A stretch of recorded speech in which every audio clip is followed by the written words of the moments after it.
እንቁላልንና የጥርስ ሳሙናን ብቻ በመጠቀም አፕልን እንዴት እንደምታዘጋጁ ላሳያችሁ።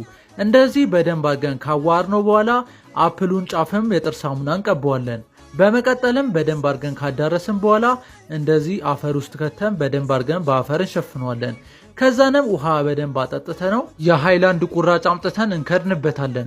ከዛ ቀጥሎም ከ19 ቀን በኋላ ስንከፍተው እንደዚህ አቆጥቁጦ እናገኛለን ማለት ነው። በመቀጠልም ከስሩ እንደዚህ በደንብ አድርገን ውሃ እናፈስበትና ቀስ ብለን ከስሩ እንፈነቅለዋለን። ከዛንም አፈር አዘጋጅተን አፈሩን በደንብ አድርገን እንቆፍረዋለን። ቀጥሎም ሙዝ እናመጣና በምታዩት መልኩ ቆራርጠን አፈር ውስጥ እንጨምራለን። ቀጥሎም ቅድም ያዘጋጀነውን አፕል በምታዩት መልኩ አፈር ውስጥ እናደርግና አፈሩን በደንብ አድርገን እንመልስበታለን።